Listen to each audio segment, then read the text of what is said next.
إياك نستعين اهدنا الصراط المستقيم صراط الذين أنعمت عليهم غير المغضوب عليهم ولا الضالين آمين.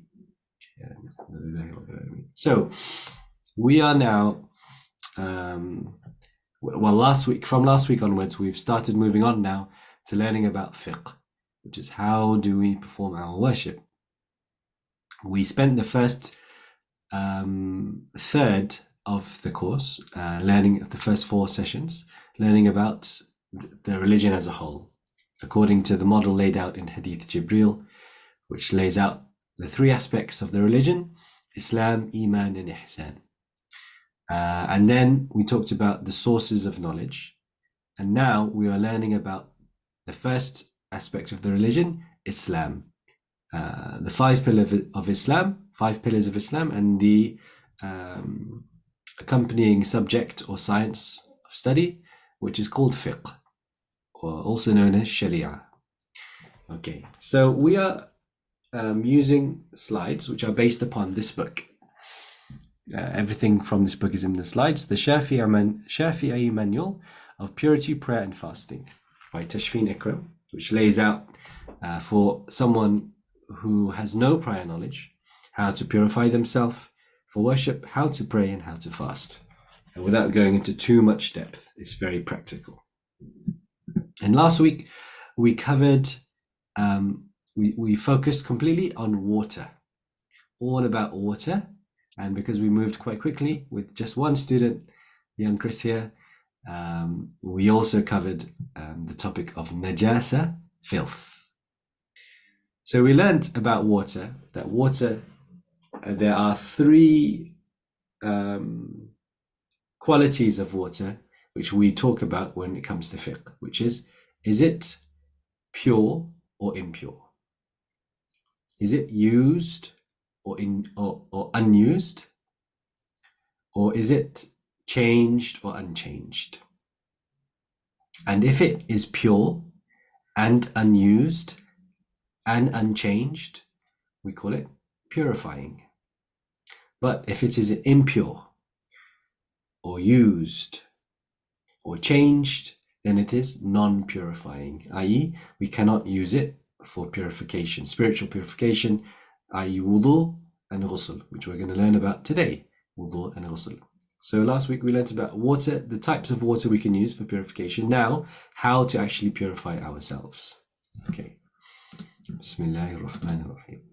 So to revise last week, this was the table we looked at of how to categorize water. You have pure and impure water, and then it could be purifying, non-used, unused, unchanged, or non-purifying, used and changed. And we put a few different examples in each box, okay? So I'll leave this on screen and I'm going to ask you a few questions to jog your memory. Okay, I'm going to describe different types of water and you're going to tell me if we can use it for purification or not, okay? So, first example, a big bucket, a big container, which we have collected rainwater in. Can we use it for wudu? Yes or no? Yeah. Great. Next type of water,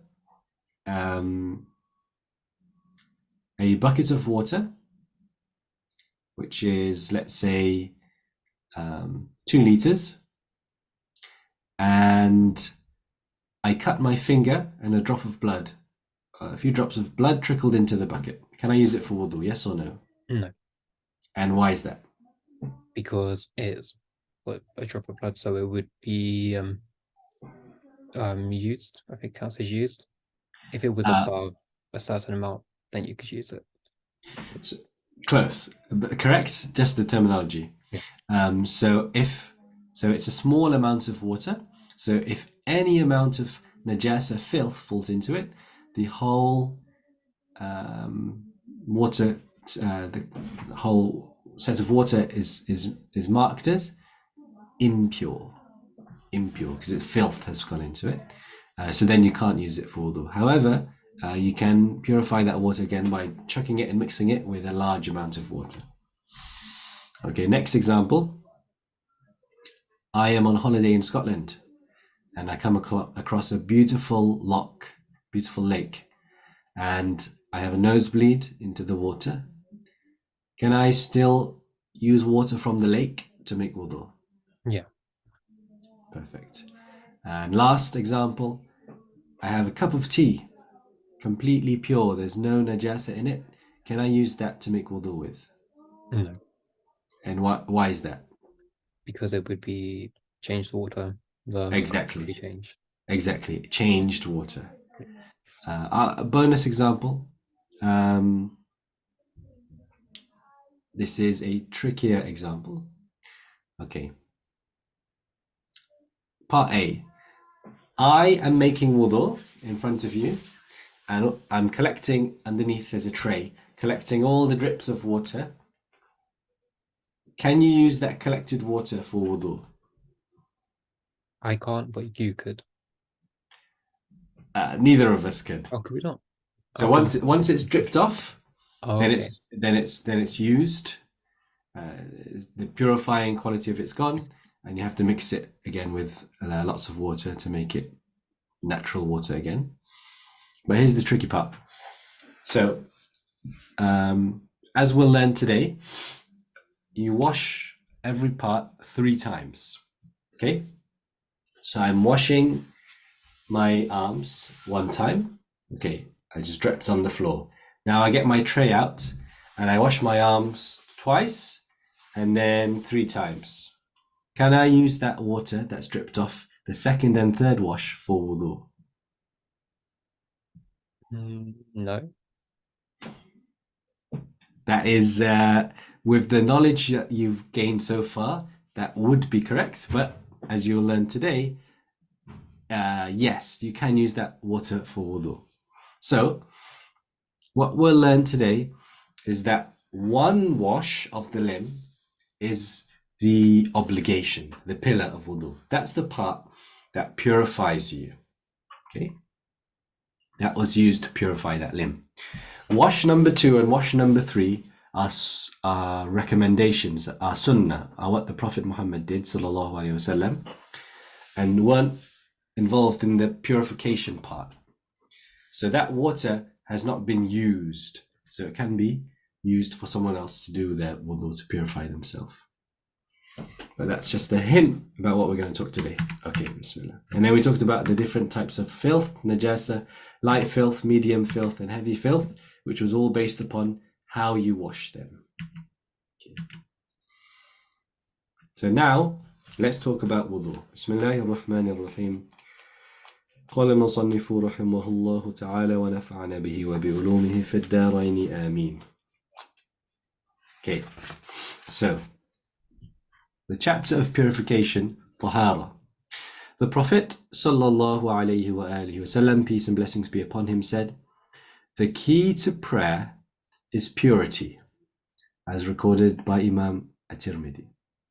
And he also said, sallallahu alaihi wasallam, the famous hadith, purification is half of faith, as recorded by Imam Muslim, Imam al-Nasa'i, and Imam at-Tirmidhi.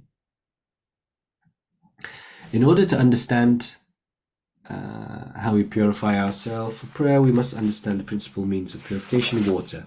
Okay, we've done that part, we've done the water.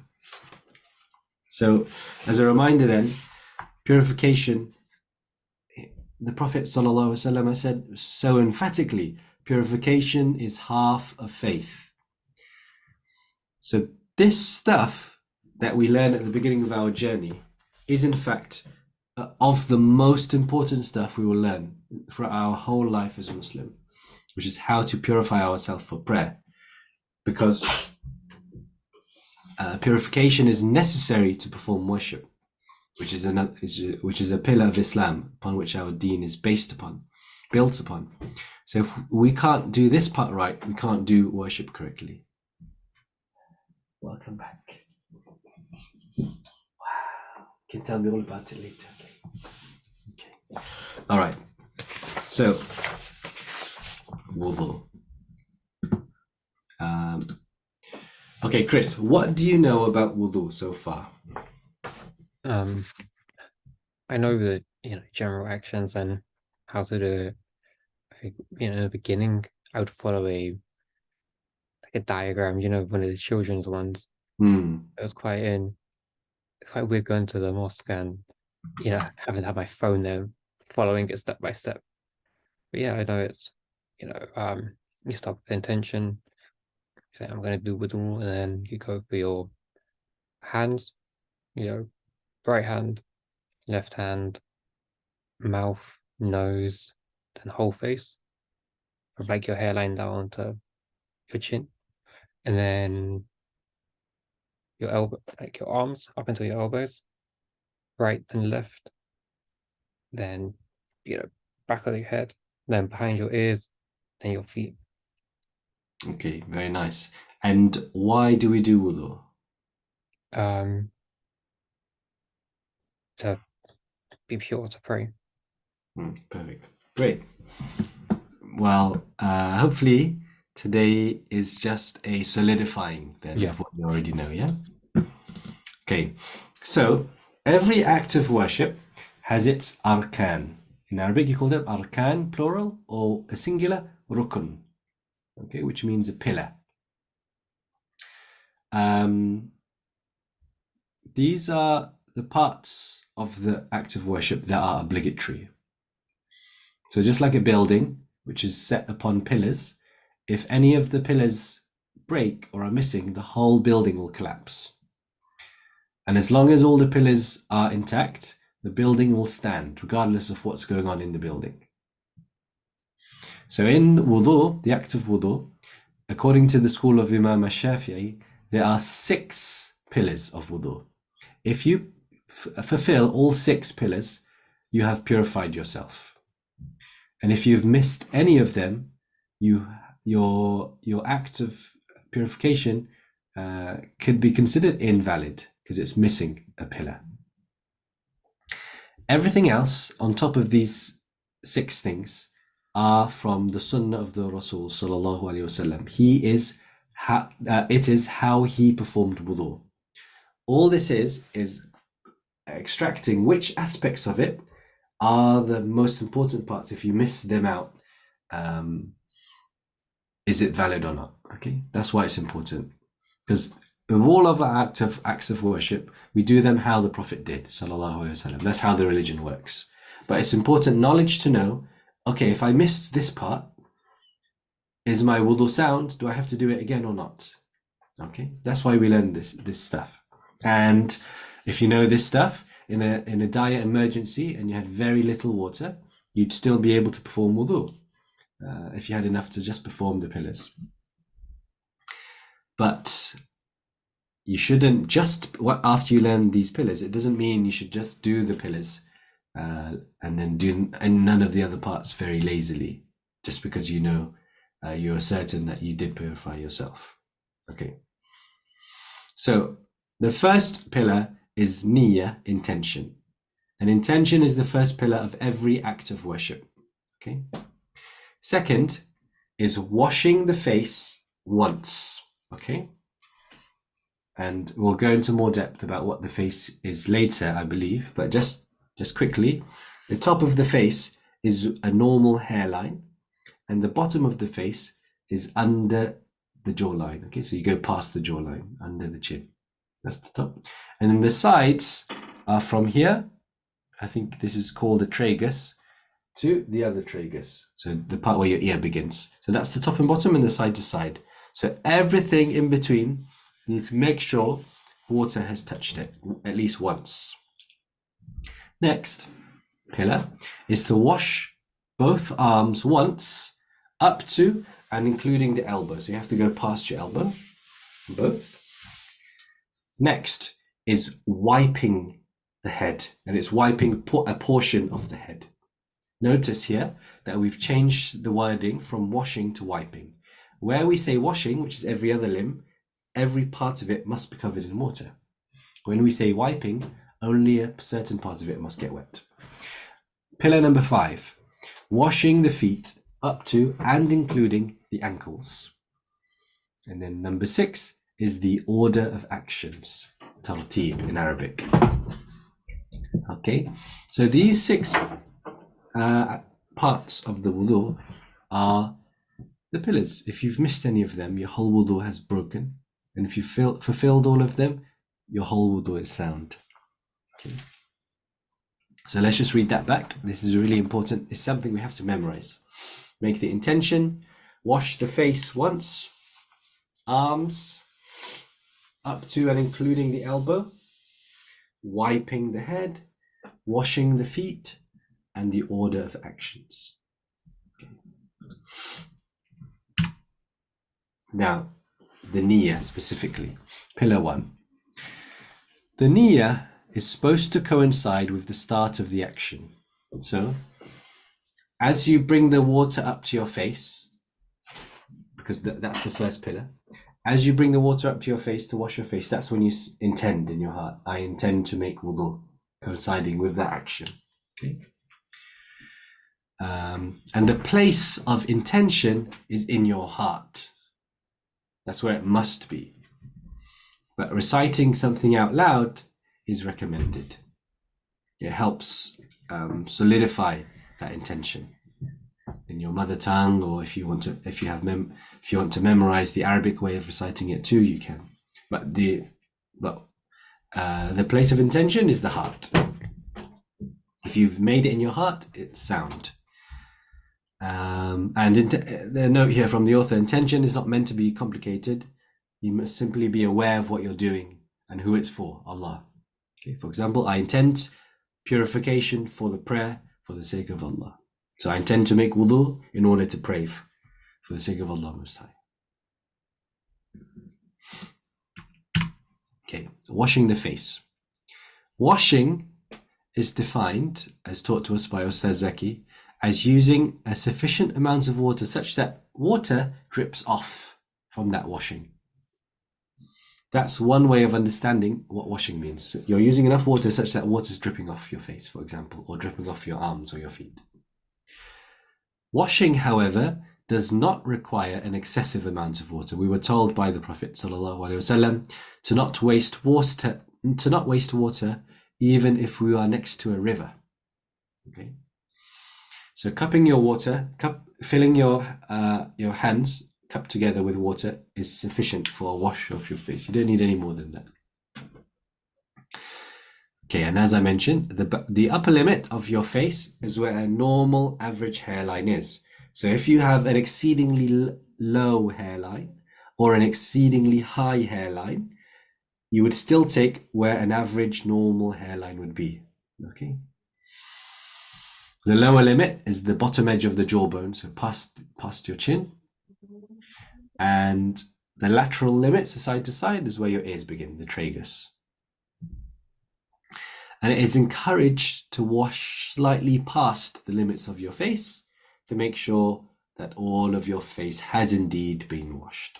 That's a point of being careful.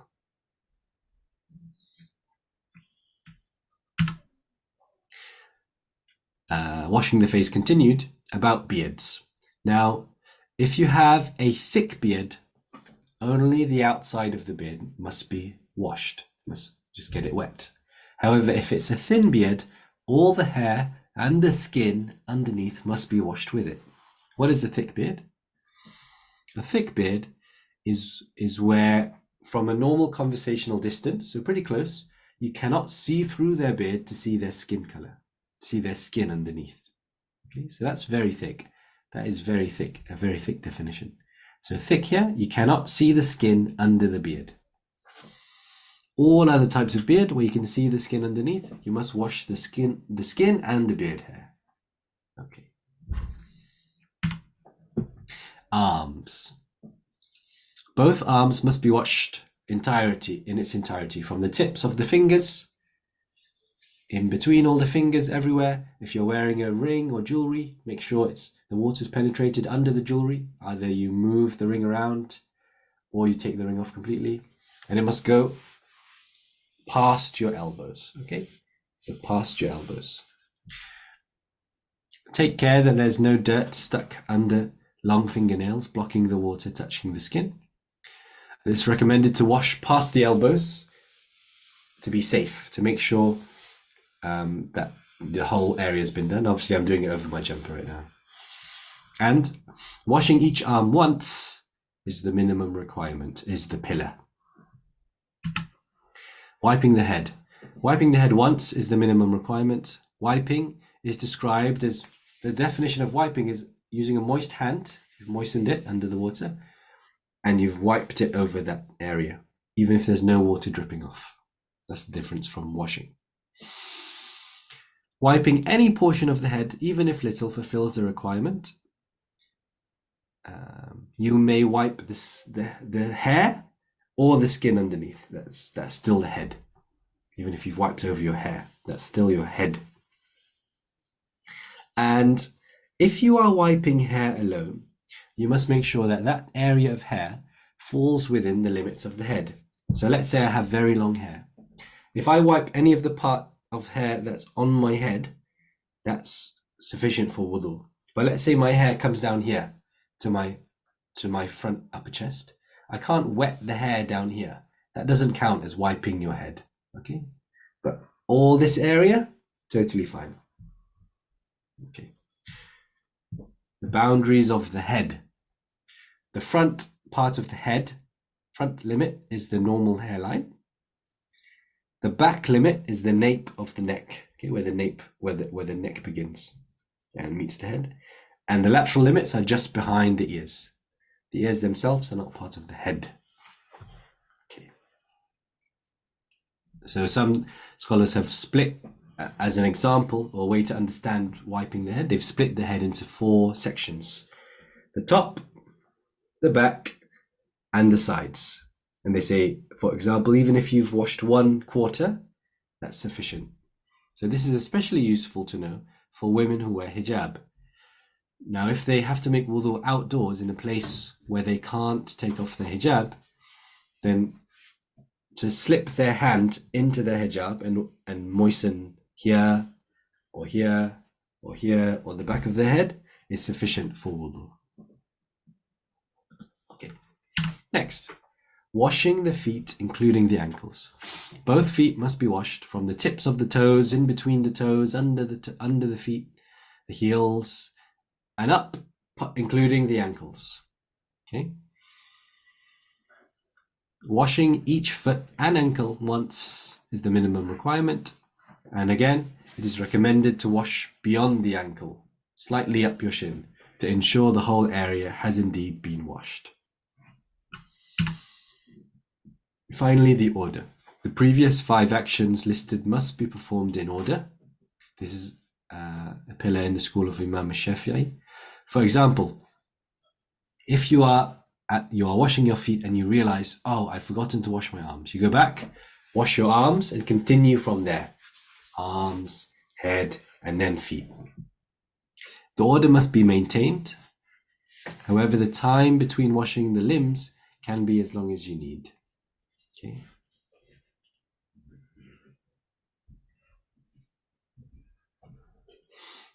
And there's this last point about order.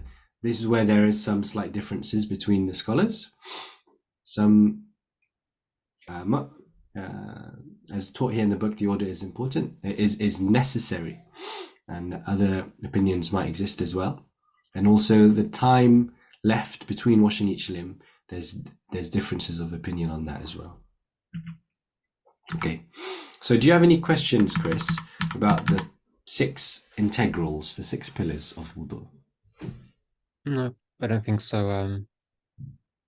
I kind of did know quite a bit of it, but with intention, not having to like fully say this is my intention, which is actually having in your heart. That was quite interesting. And also with the wiping the portion of the hair, that was I didn't know that. I thought it would literally have to be from there all the way back, but it was. I think I kind of like solidified my wudu a bit with this. Good. So now, what you'll learn is, though, for example, with the head, like you said, though we don't have to do the whole part, wiping the whole head is indeed the sunnah. So let's learn now a complete wudu with the sunan acts as well. So because this is a beginner book, it just lists it out like a step by step. So you begin the wudu with the basmala, which is Bismillah. Okay, and then, like you mentioned earlier, you wash the hands 3 times. Okay, wash them together against each other 3 times. This is the sunnah. And then you use the miswak, or the toothstick, or let's say if you don't have one, a toothbrush to clean your teeth. For indeed, the prayer in which you use the toothstick before it is has incredibly greater reward than a prayer without a toothstick used before it. 4. The next sunnah is to rinse your mouth 3 times and to rinse your nose 3 times. Let me just check something. Okay. To rinse your mouth 3 times and to rinse your nose 3 times. Now, you don't have to gargle your mouth, lean back and gargle and spit it out. You just put some in, swirl it around and spit it out. It doesn't have to be a full strength spit either. Just let it come out. And then you wash your nose 3 times. You put it in, put the water in, let it come out. You don't have to like sniff out with all your might and release all the phlegm and contents of your nose. You just have to water in and just sniff it out. Gentle, yeah, calm, relaxed. And this is one way to do it, where you do the mouth first and then the nose first separately. That's one way of doing it, and there are other ways of doing that aspect. 5. Can I watch myself? Yeah. 5. This is when the first pillar begins, the first physical pillar. So this is at the point at which you must make your intention, actually, where it's necessary. If you made your intention after this point, it's too late, if that makes sense. Okay, so you make the intention as you're beginning to wash your face, and then you wash your face 3 times. Okay, wash your face 3 times. Take off your glasses, wash your face. And then you wash your arms 3 times, including the elbow, and you go past the elbow. Wipe your head 3 times. And sorry, going back to number 7, when you're washing your arms and your hands, make sure you've got in between all your fingers and the edges of your fingers, and you go past your elbow, okay? And then wiping your head 3 times. Now, one of the ways described to wipe your head 3 times in the book Bidayatul Hidayah by Imam al-Ghazali is to wet your hands and then put your fingers together, okay, like this or like this, and put your thumbs on your temple and wash all back and wipe to the front. That's 1. All the way to the back and to the front. 2. All the way to the back and back to the front. 3. And that's the recommended way to wipe your head, as mentioned in that book. And then wiping your ears 3 times. Okay. The inner and outer parts of your ears 3 times. Not going into your ear canal, just what's readily available. And then finally, washing your feet, including the ankles, 3 times. Some further additional recommended acts is to rub the limbs whilst washing them. That means making sure that the water has indeed reached every crevice. So, for example, your face is full of crevices here and under your eyes and above your eyes and your eyebrows. Just using your fingers to make sure the water reaches all of that. That's recommended. To always wash the right limb first and then the left limb, where washing both at the same time is not possible. So right arm, left arm, head, ears, you can do both at the same time. There's no need to do one and then the other. Right foot and then left foot. If you washed both feet at the same time, you would be floating. Okay, or on the floor. Do not waste excess water and avoid talking whilst performing ablution.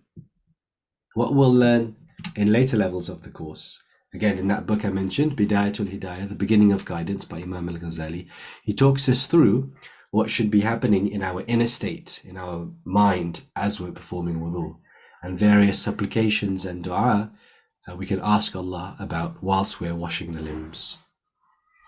So we are physically washing our limbs before prayer or before other acts of worship, but indeed we are getting our whole state in a way that it's ready to converse with our Lord. As a very important part of it. Okay. So closing parts regarding wudu. Be careful of any barriers between the water and your skin, such as makeup, nail polish. These barriers prevent the water touching obligatory parts of your body. So you can't do wudu if you've got nail polish on. You have to get it off first. Otherwise, there's a part of your arm, hand that's not been touched by water. They must be removed at the time of ablution. Processes that leave residual color do not make a barrier. So for example, you've got pen on your hand. You've washed all the pen off, but it's still, the ink stain is there. That's fine. That's not a barrier. And as we mentioned earlier, it's recommended to wash a little beyond every boundary of each limb to ensure you've washed the required area. Now the Prophet ﷺ tells us that in the afterlife, the limbs of the believers will be emanating light. They'll be shining from where the traces of wudu are.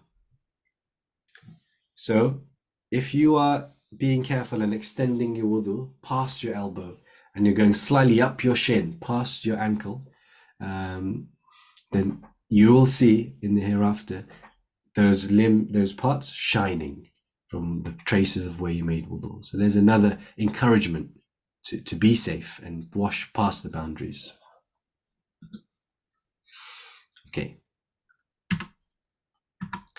Any questions so far about the addition of all the sunan, recommended aspects of wudu?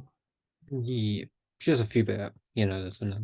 When you say Bismillah, most of the time, our place we do it is in the bathroom. And I know you're not meant to say it when you're in like a toilet. So can we say it internally, or should we not say anything like that? Do you know what I mean? Should we say it before we walk in, or is it okay if we say it in our head when we're in? Great question. So anyone who's hearing this for the first time, in a toilet or a bathroom in which there is a toilet, we are discouraged from mentioning the name of Allah because it's in the same place where we do our business. So it's ill-mannered to mention the name of Allah in such a place. So as many modern bathrooms have a toilet in them, all in one room, then you can't say Bismillah in that room when you're making wudu. In terms of your question of saying it in your heart, yes, indeed, you can do whatever you want in your heart. So you can say it in your heart. I would say it in my heart usually, and if I am aware enough, I'll usually say it before I go into the bathroom as well. But whatever you do, just whatever option you choose, don't say it out loud in there. Yeah. Thankfully, the house I'm living in right now is old school, and it has a old school British where it has the toilet in one room and then the bathroom and sink in the other. Okay. Any other questions, Chris? Yeah, with so the wudu starts. So say like we're doing the miswak in our mouth, washing hand 3 times, the nose and mouth. That is like technically not wudu because it only starts when the water kind of hits. Yeah, technically the wudu starts when you wash your face because that's the first. Yeah. That's the first act, which is purifying you. Yeah. Okay. Because even if you didn't wash your mouth and nose or hands, at that beginning part, you would have still purified yourself spiritually. Because I thought that that washing the hands was a start of wudu before, so now it kind of makes a bit more sense. Yeah. Like creams, like imagine moisturizers and stuff. Does that count as a barrier because it gets absorbed into your skin? Yeah. I would leave that to your discretion because there are different types of lotion. Yeah. where some, they leave a very oily kind of barrier. So even when you wash your hands, you can feel it falling off. Whereas there's other types of lotions which seep into your skin. So after they've seeped in, you can't, there's nothing there. So even when you wash it, there's nothing coming off. I don't know if you've experienced that yourself. Yeah. But yeah, so if you're certain that there's definitely a barrier, then yeah, wash it off first. Just to be safe, it's better to wash your face once before then like start wudu, for example. Yeah. If you want to be extra. If you're certain there's something on your skin, then get it off first. Okay, if you're not really sure, then in your 3 washings of your face, you've purified yourself somewhere in there. That was actually what I was going to ask. I forgot to ask that one. So you wash your face 3 times, they would only count as 2 if it was like a lotion. Yeah, but you wouldn't know. Yeah. Okay. Perfect. But like we said last week, we don't really deal with maybes. Yeah. If you're certain there's a barrier, wash it off. If you don't think so, just carry on and don't think about it too much. Yeah. I think that's all my questions. Okay, great. Okay, cool. Okay, so now we are going to talk about rulings or information related to wudu, not how to do wudu itself. So things which necessitate ablution, so things which break your wudu and require you to do them again. The first one is substances exiting your private parts, such as urine and another type of substance which can leave your private parts is, in English you call it pre-ejaculate, that substance relieving as well. And if you were to ejaculate semen, that would necessitate more than ablution, which we'll come to later. Number 2, falling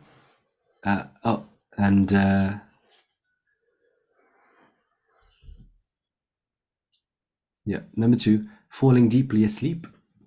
Now, it's not the sleep itself which causes you to lose your wudu, but the fact that you become unconscious and other things can happen, such as farting when you were asleep, that broke your wudu. Number 3, touching the private parts with your inner hand. And number 4, skin-to-skin contact with certain people of the opposite gender.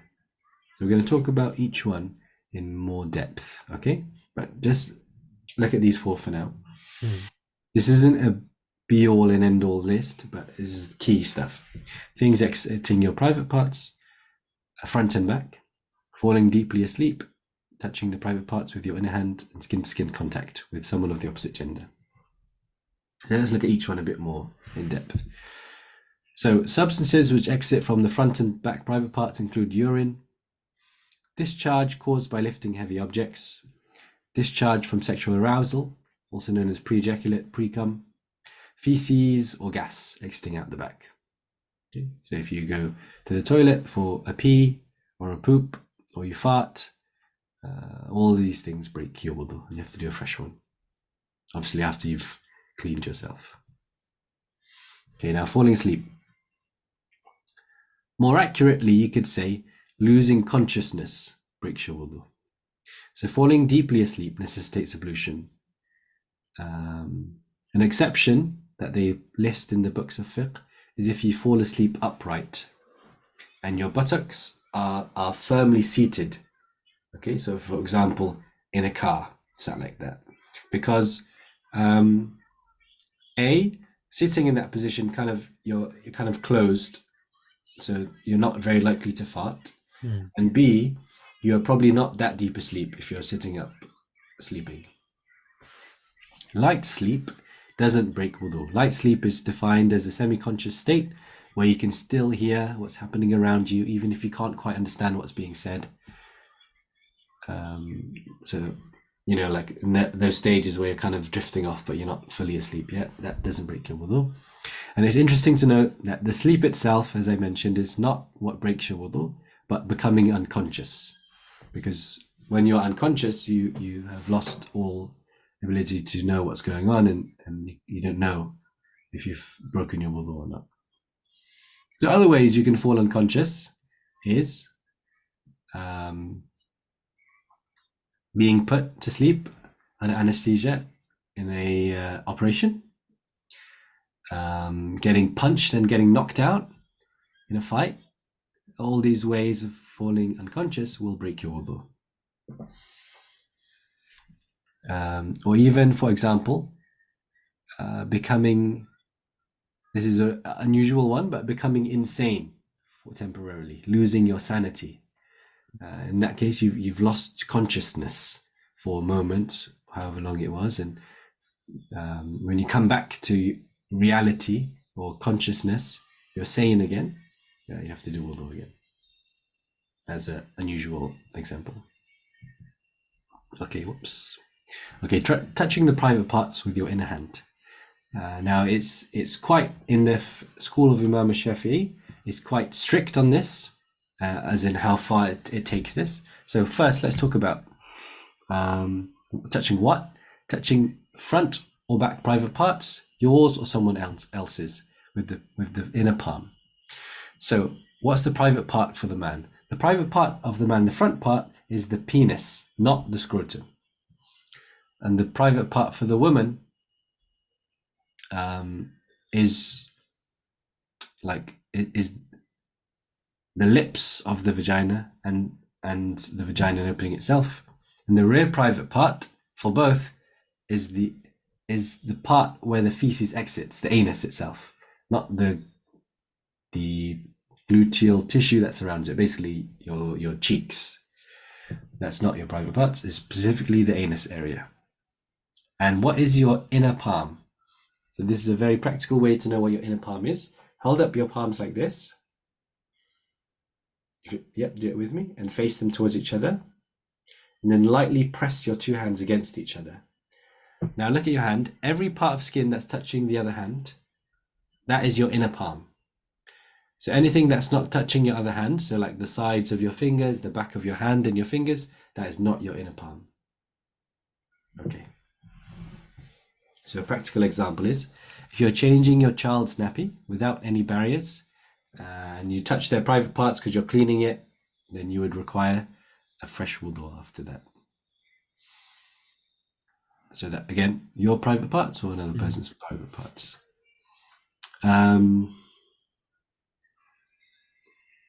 So, like I said earlier, in the school of Imam Shafi'i, and according to this book, any touch, whether intentional or accidental, will break your wudu.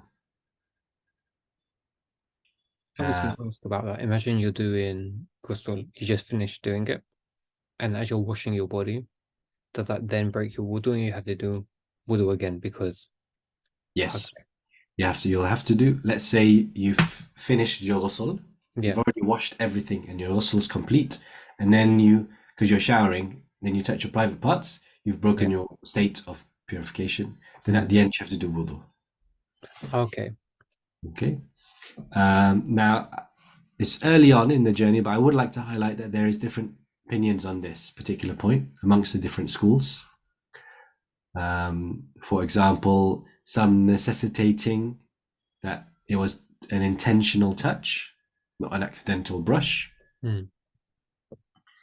Some saying touching them with the intention of sexual pleasure, another person or your own, with that caveat. And some even say that touching it doesn't break your wudu at all, but it would be better to refresh your wudu. Yeah. But let's begin step one.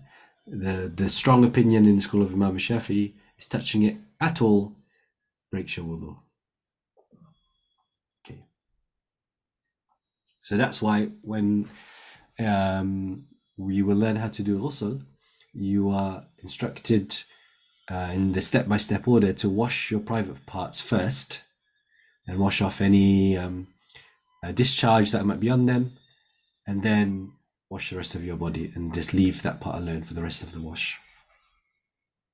Okay. Point 4. Let me just see. Okay, point 4. Skin-to-skin contact with people of the opposite gender.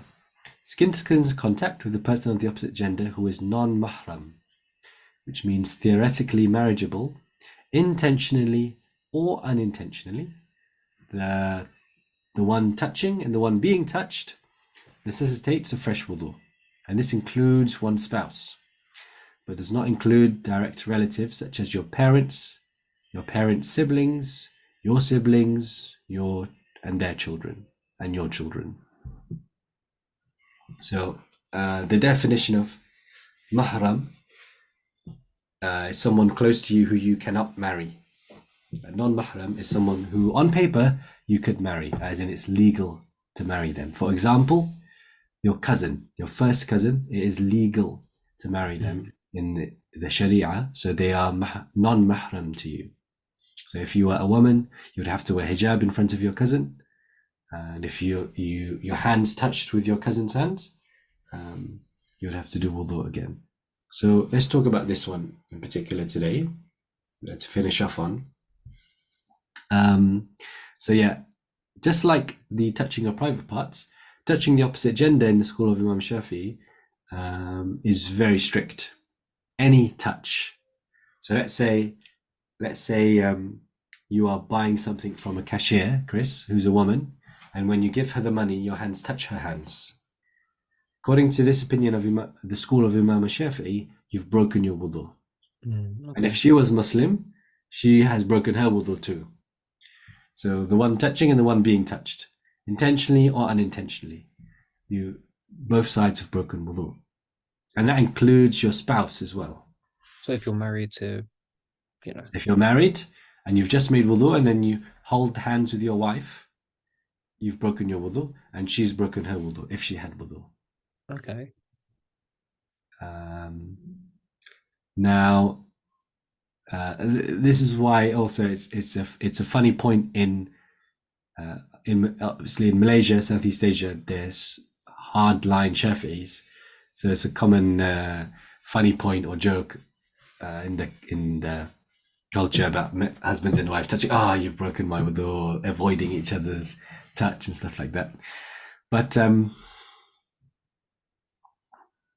what I would like to highlight is there's a strong difference of opinion on this matter amongst the different schools, okay, and within the school. Now,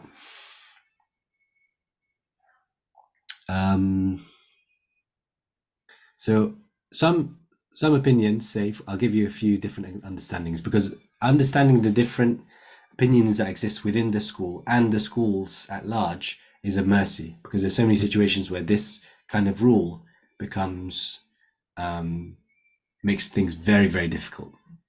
Even within the Shafi'i school, who take this opinion of all skin contact between adult non-mahrams breaking wudu, they take a in Arabic you call it a rukhsa, an easement, like a discretion when they are on Hajj and Umrah. So when you are on the pilgrimage, Hajj or Umrah, you have to walk around the Kaaba. It's called tawaf. Tawaf. I have to check if it's ta or ta. You make circumambulation, you walk around the Kaaba, and you have to do it in the state of wudu. It's like prayer. Now, if you ever go there on Hajj or Umrah, you'll know there's loads of people walking around that thing. Men, women, all mixed together, walking around. So for sure, you are very likely to brush skin with someone who of the opposite gender, which would break your wudu according to this opinion. Then you'd have to go make fresh wudu again and start your walking again, which is highly impractical. So even people who hold this hardline opinion take an easement of a different opinion during that time and say it doesn't break your wudu, so that they can complete their walks around the Kaaba properly. So that's an example of the mercy of knowing all the different opinions. Now let's talk about the opinion itself. Imam Shafi'i school takes his opinion because it is often characterized as a school that goes the extra mile to be safe, because it wants to protect your acts of worship. It doesn't want you to nullify your acts of worship. So makes for certain that you are pure and your purification was sound, your state of purity was sound, and your prayer was sound as well. They go extra mile. But what is actually we're talking about here is touching with desire is what breaks your wudu. That, for most opinions, that's the essence of the matter. That's the reality. Touching with desire is what breaks wudu. Now, desire is hard to define, and the scholars themselves do not agree on a definition of desire, touching with desire, which is why this opinion in the school of Imam Shafi is the safest opinion. Any touch breaks wudu for both of them. But touching with desire is what breaks the wudu, according to another opinion. So that rules out most of these touches that have been listed here, and especially the accidental touches.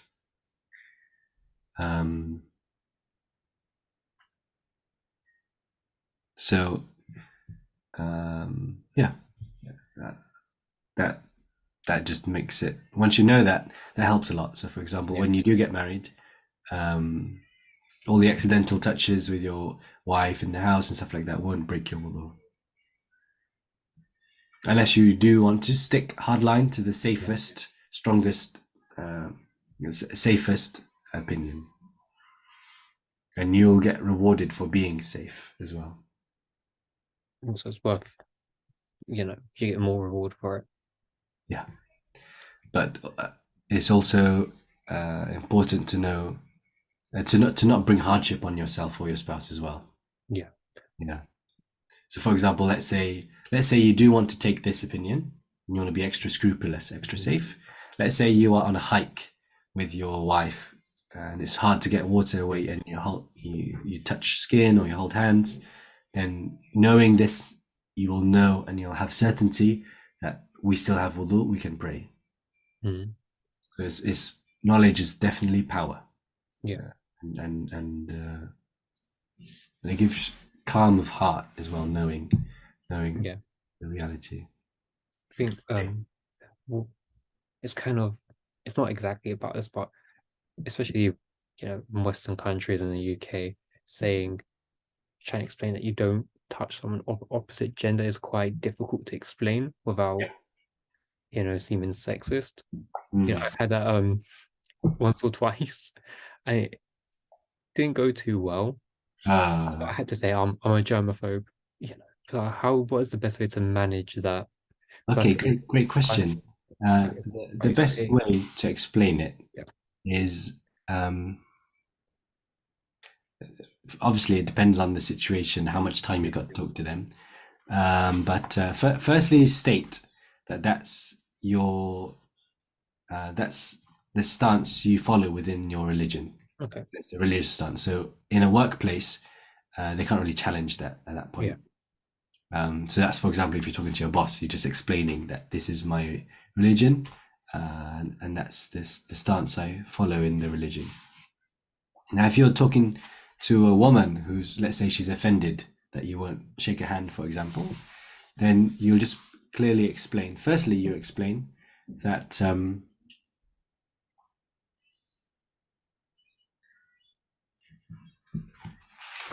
your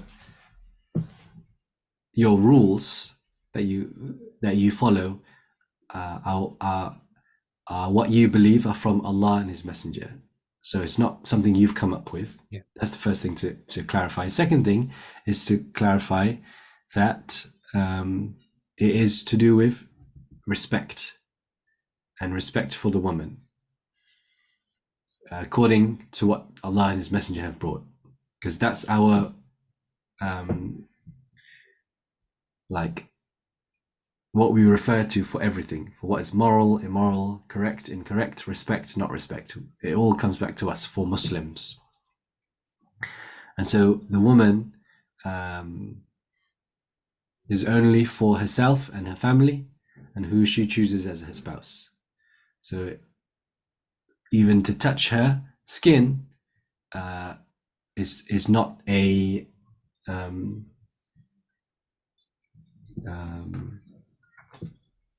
everyone else, random men, strangers, they're not afforded that. She's too special, precious. Yeah, it's part of her privacy. And then if you want to go further and explain, you can talk about how, you know, in the past, maybe royal families, they're so sacred. You maybe in some eras you weren't even able to see the royal women, let alone speak to them, let alone touch their hand, for example.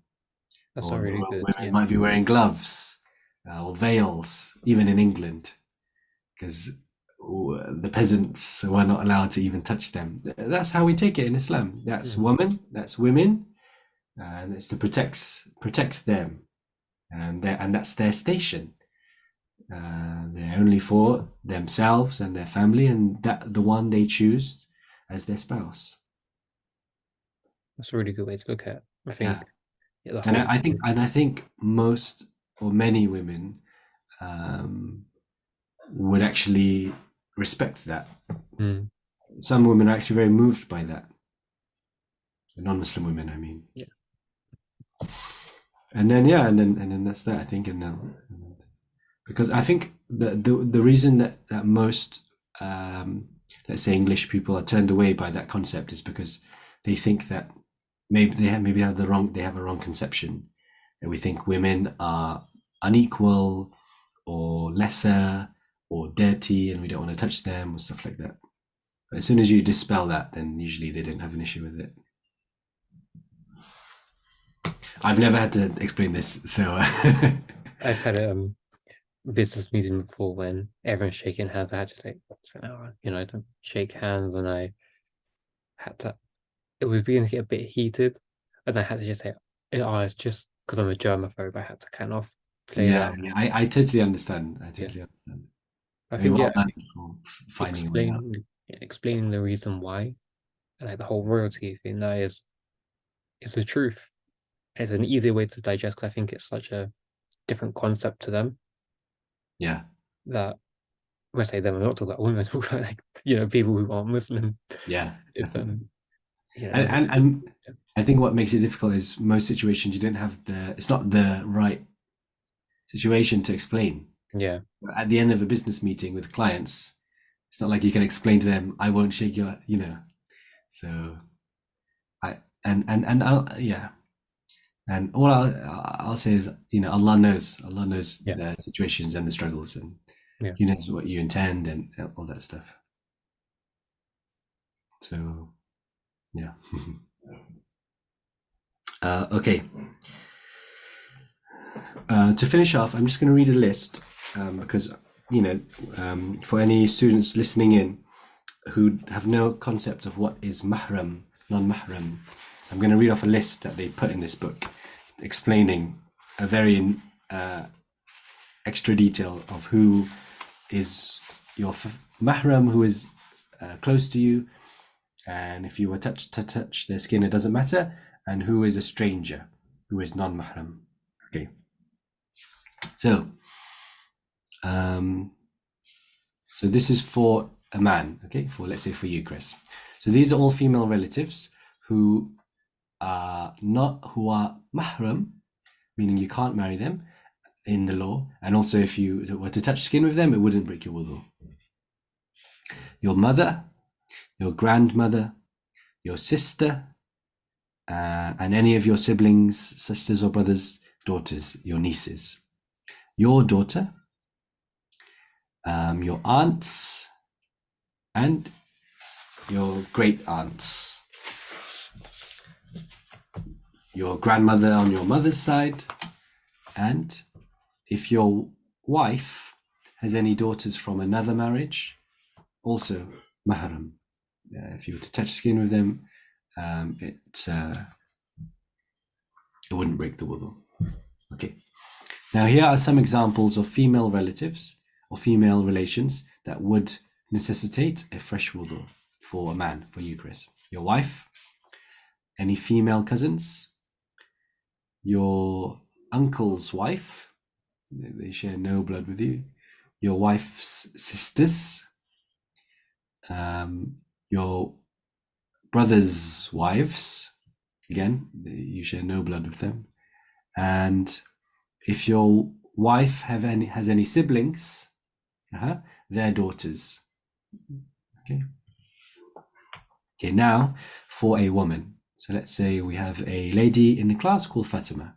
These are all the male relatives who are mahram to you and they wouldn't break your wudu. Your father, your grandfather, your brother, your siblings' sons, i.e. your nephews, your own sons, your uncles, and I mean actual uncles, your parents' siblings, not random uncles from the community, called uncle. Your great uncles, meaning the brothers of your grandparents, your husband's father, and your husband's sons from other marriages or previous marriages. And here are some male relatives that would break your wudu. They are non-mahram to you. They are strangers, i.e. you can marry them in the law.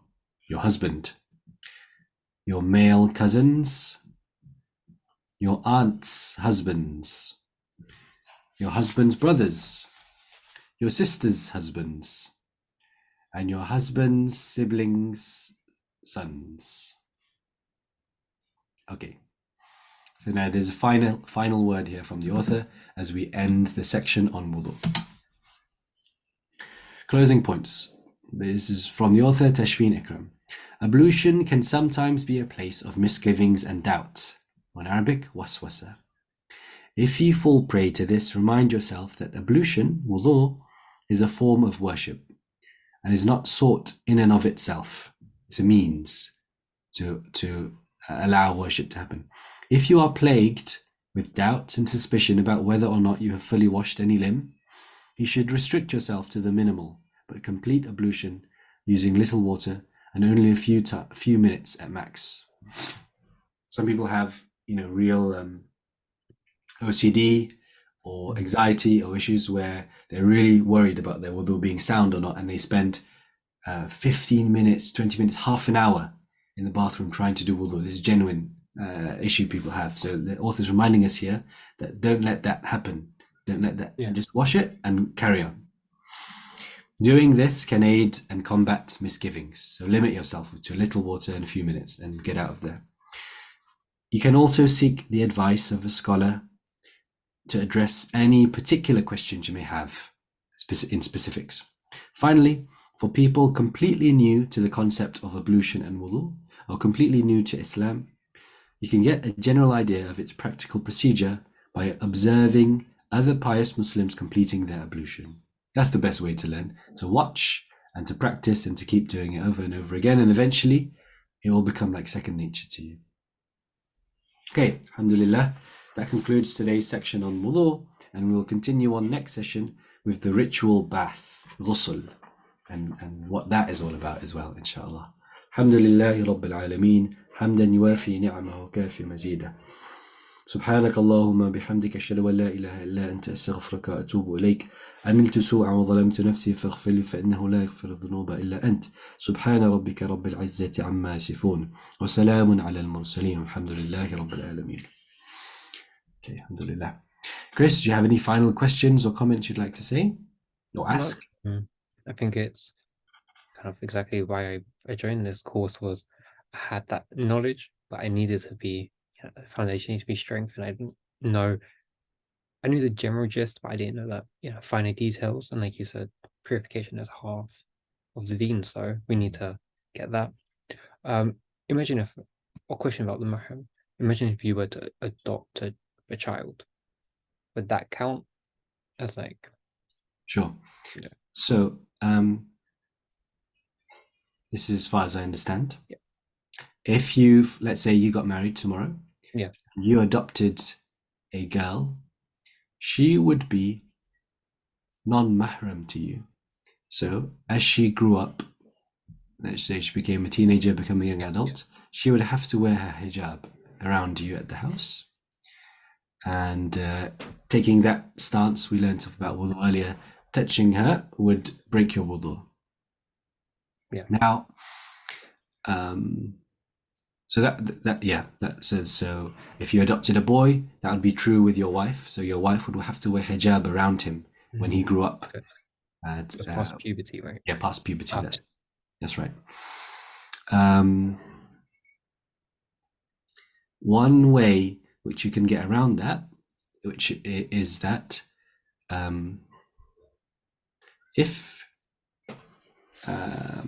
if your wife, okay, breastfeeds a baby, okay, that baby then becomes related to you. Okay, so if you were to adopt a baby and your wife was able to breastfeed that baby a certain amount of times, then that baby would then become mahram to you, to both of you. So that would be the most ideal way of adopting. I know it's difficult, but that's the most ideal way. Okay. Um, I found it quite interesting because, I know it's been told to us, Allah has told us these rules, but there's always a reason behind it, and I understand the reason. The mahram. Yeah, I just find it pretty interesting. I'm not thinking of adopting. I just found it a really interesting subject. Yeah, well, adoption is a great thing in Islam, and it's very well recommended, and so maybe you will think about it in the future. When I get a bit older. Inshallah. Yeah, I mean, I've looked into it with my wife, and adoption in the UK is actually very, very difficult. Yeah. Yeah, there you go. We can have good intentions, inshallah. Yeah. All right, Chris, thanks very much for your time this evening. Thank you. Have a lovely weekend. I'll see you next Wednesday, inshallah. See you next week. Okay, Assalamu alaikum wa rahmatullahi wa barakatuh. Bye. Bye.